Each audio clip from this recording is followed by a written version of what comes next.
Magandang araw sa lahat, welcome po ulit dito sa atin channel ang Biyahe y Comida. Maraming salamat sa lahat ng nag-subscribe, indeed. Punta tayo sa atin topic, July 23, 2025. Vice ganda gusto nang tumira sa mas maliit, simpleng bahay, anyare. Inamin ng 8th Eddie's box office hero at unkabogable star Vice ganda na mas feel na niya ngayong tumira sa smaller house. Napakalaki ng bahay ni Vice na may napakaraming kwarto pero iilan lang naman silang naninirahan doon, kabilang na ang kanyang asawang si Ayon Perez. Sabi ng TV host comedian, nais lamang niyang maging praktikal sa buhay dahil totoo naman daw na napakahirap i-maintain ang inuuwi niyang bahay ngayon. Nagbago na yung trip ko. Gusto ko ng mas maliit na bahay. Gusto ko na ng mas simple lang. Gusto ko ng kulay puting bahay. Dati ayaw ko ng puting bahay, gusto ko dark siya. Ani Vice sa interview ni MJ Felipe para sa TFC show na RUG. Patuloy pa niyang paliwanag, siguro yung state of mind, yung sensibilities mo nag-iiba habang tumatanda ka, di ba? Syempre nung walang-wala ka, ang dream mo malaking-malaki.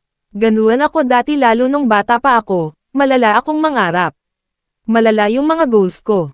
At ngayong naabot na niya ang kanyang pinapangarap lamang noon, mas gusto niyang magbalik, basic, nais na niya ng simpleng buhay. Syempre ang sarap sa pakiramdam na na-achieve mo yon pero pagkatapos ng lahat, babalik at babalik ka sa basic, okay na na-achieve ko na to, naranasan ko na. Gusto ko yung mas simple, mas nagkikita kami ng mga gusto kong makita sa bahay. Hindi yung pagdalawa lang kami ni Ayon hahanapin ko siya sa bahay, explica ng komedyante. Sabi ko, kay Ayon, alam mo ang laki nito para sa ating dalawa, napapagod ako, sabi kong ganuan. Sabi ko dapat mas maliit na lang bahay yung natin para hindi tayo nagtatagwan, aniya pa. Nagpakatotoo rin siya sa pagsasabing, magastos, ang hirap niyang i-maintain. Syempre ang hirap ma-maintain ng bahay. Konting kembot meron kang mapapanasan, may sasablay.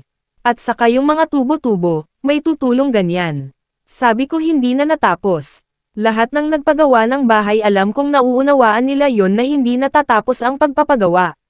Akala ko dati lang iyon, yung putyo-putyo yung bahay namin pag-uulan, may tutulo, may maglalik, ganyan. Hindi pala, kahit parang feeling mo ang tino nung bahay mo, may nasisira, chika pa ng phenomenal box office star. Pero would you say this is your dream house? This used to be my dream house. Oh! Yeah. Parang nagbago na yung taste mo bigla. Oo, nagbago na Ayun. yung trip ko. Oo. Gusto ko na ng mas maliit. Okay. Gusto ko na ng mas maliit na bahay. Gusto ko na ng mas simple lang. Cozy, intimate, quaint. Gusto ko ng kulay puting bahay. Dati ayoko ng puting bahay. Gusto ko dark siya. Okay. Oo, gusto What ko... made you change your mind? Siguro yung state of mind. Okay. State of mind, yung sensibilities mo nag-iiba habang tumatanda ka, di ba? Okay. Siyempre, nung walang-wala ka, ang dream mo malaking-malaki. Di ba? Ganun ako dati, lalo nung bata ako, malala ako mangarap. Okay. Malala ako mangarap, malala yung mga goals ko. Tapos, siyempre, ang sarap sa pakiramdam na na-achieve mo yon. Pero pagkatapos ng lahat, babalik at babalik ka sa basic eh. Yung parang, okay, na-achieve ko na to. Naranasan ko na, gusto ko yung mas simple. Yung mas nagkikita kami nung mga gusto kong makita sa bahay. Hindi yung pagdalawa lang kami ni Ayon, hanapin ko siya sa Totoo ba? Oo. Doon ko Tatawagan mo, asan ka? merong instance dito na dalawa lang kami natira kasi kasama ko yung mga best friends ko sa bahay. There was a Okay. time na umuwi sila sa mga bahay nila, may mangganap. Okay. Tapos parang yung mga kasambahay, may ganap din. So, dalawa lang kami. Tapos, una nanonood kami ni Ayon sa den. Tapos, biglang, nag-CR ako. Dito ako, favorite CR ko kasi yan. Eto, Oo, okay. parang pag dyan ako nag-CR, nakakapagpalaya ako ng mga dapat lumaya sa paborito ko yung CR. Okay. Pagbalik ko sa den, wala na siya. So, pumunta ako sa isang kwarto, baka lumipat siya ng, umiga sa, wala. Tapos nakakabilang kama, wala. Tapos, umakit ako sa kwarto namin, wala rin siya. Na isa-isa kayong kwarto, wala. Saan? Nasa baba, nasa kanyang Lungga. lungga. May lungga kasi siya sa baba, yung mga motor niya doon, yung Right. mga helmet niya.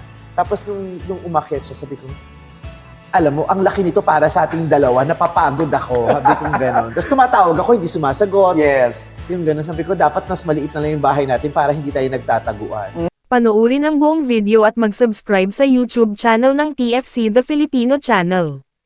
At yan ang ating latest showbiz chika update for today. Huwag kalimutan mag-subscribe, click the notification bell for more showbiz chika updates, like and share the video at suportahan po ang ating Facebook page. Maraming salamat sa lahat ng nag-subscribe indeed. Magandang buhay sa lahat, adios!